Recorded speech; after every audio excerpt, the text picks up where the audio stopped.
எம்ன்ற point object மாஸை X ஆக்சிஸில் A,0 அப்படின்ற பொசிஷனில் வச்சுருக்குறாங்க.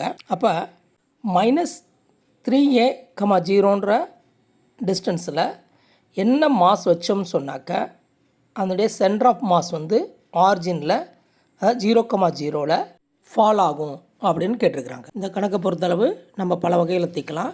நாம் வந்து லிவர் பிரின்சிபலில் இருக்கக்கூடிய ஒரு ஃபார்முலா வச்சு சால்வ் பண்ணோம்னா ஈஸியாக இருக்கும்.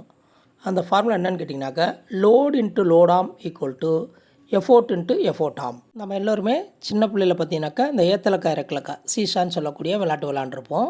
இப்போ அதை தான் நம்ம படத்தில் பார்க்குறோம்.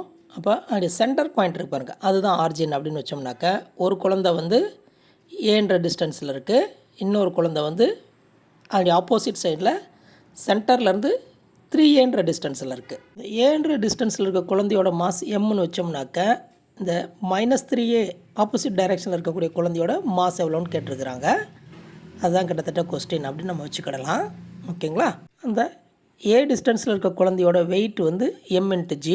அப்போ ஆரிஜின்லேருந்து டிஸ்டன்ஸ் ஏ. அப்போ mgA ஈக்குவல் டு 3A டிஸ்டன்ஸில் இருக்க குழந்தையோட மாசை எக்ஸ்ன்னு வச்சோம்னா x × g × 3A. அப்போ கால்குலேட் பண்ணோம்னா x = m/3ன்றது ஆன்சர் நமக்கு கிடைக்கும். Option 3 is correct answer.